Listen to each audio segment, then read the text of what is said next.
akan bicara soal Kevin Dix, ya, bek kanan kita yang saat ini bermain di Borussia Mönchengladbach, salah satu kontestan di Bundesliga, kasta tertinggi di Liga Jerman. Dan pada dini hari tadi Kevin Dix masuk di babak kedua, ya, kemudian dia diberi tugas, ya, untuk mengemban, ya, apa yang dikasih oleh pelatih Geraldo Sean untuk ambil penalti.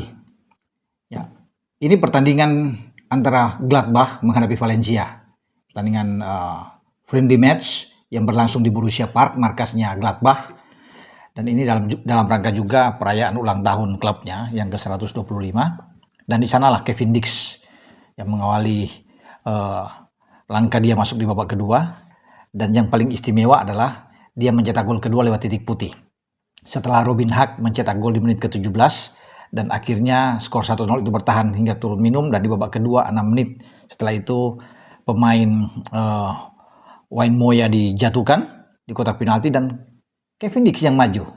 Ya, dia mengeksekusi dengan baik sekali, menembak dengan keras lewat kaki kanannya menghujam di pojok kanan gawang lawan, atau ya kita bisa melihat kiper tidak telat untuk bisa mengantisipasi. Ya, jadi saya ini terbayang kalau saja penalti itu ya dilakukan ketika melawan Australia di Sydney, ini hanya ke belakang saja, ya sudah terjadi, ya sudah lewat ya.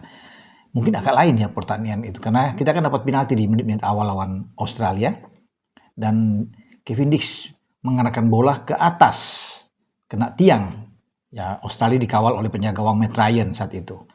Ya, kalau dia tembak seperti ini yang dilakukan ke gawang Valencia, keras dan di pojok, tentunya akan lain situasi jalannya pertandingan melawan Australia. Tapi itu sudah flashback aja ke belakang, dan kita lihat sekarang bagaimana Kevin Dix akan menjadi penembak penalti, tentunya akan terus-menerus diandalkan oleh Gladbach di Bundesliga. Setiap ada penalti pasti Kevin Dix akan maju. Ini satu kabar bagus buat kita, kabar baik bahwa dia mendapatkan jam bermain yang baik dan sudah mencetak gol bersama dengan Gladbach, ya. Dan walaupun dia masuk di babak kedua, tapi sudah saya bisa bayangkan dia pasti akan selalu bermain, ya. Terlepas dia sebagai super sub atau bermain sebagai starting 11, ya itu terserah dari pelatih Geraldo. Tapi Kevin Dix sudah membuktikan bahwa dia memang pemain berkualitas dan dia membawa nama Indonesia, ya, pemain Indonesia pertama yang berada di Bundesliga, dan kita harus sangat bersyukur, ya, mengapresiasi apa yang dilakukan oleh Kevin Dix, dan dia ingin berkarir lebih baik lagi.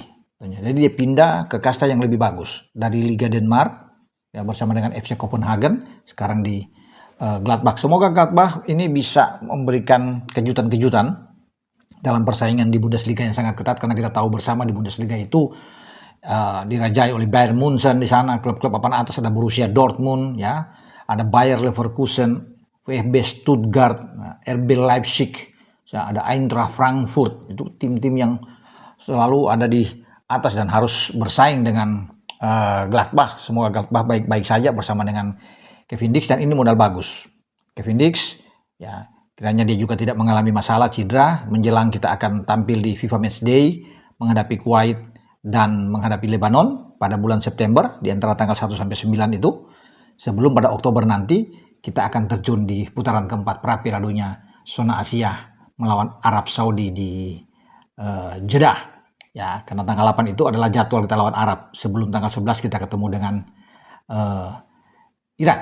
Nah, dari sanalah kalau kita bicara soal pertandingan putaran keempat dan friendly match, ya, kemudian ada FIFA Matchday itu yang berlangsung di bulan September, maka Ketua Umum, ya, kalau saya bergeser Ketua Umum Pak Erick Thohir 2 hari lalu berkunjung ke Surabaya, ke Jawa Timur, ya, sampai kemarin itu berkunjung, dan dia sekaligus mungkin saja meninjau lokasi pertandingan. Ada 2 yang paling penting, ya, di Gelora Delta Sidoarjo, itu tempat stadionnya akan dipakai untuk pergelaran kualifikasi Piala Asia U23.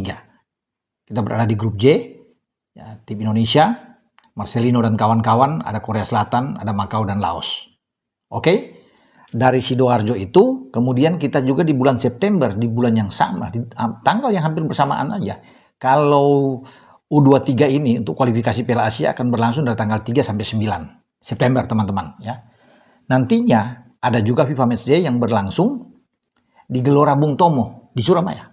Ya, Gelora Bung Tomo itu pertandingan Indonesia lawan Lebanon dan Indonesia melawan Kuwait di antara tanggal 1 sampai tanggal 9. Tinggal lihat sana. Jadi makanya Pak Erik melihat di sana dan mengharapkan dukungan dari publik Jawa Timur dan sekitarnya untuk berbondong-bondong datang ke sana memberikan support, ya, buat timnas U23 kita dan juga timnas senior kita. Ya, Jai Isyas dan kawan-kawan juga akan bertarung di sana. Jadi menarik ini. Oke, dengan saya Bung Ropan berbicara.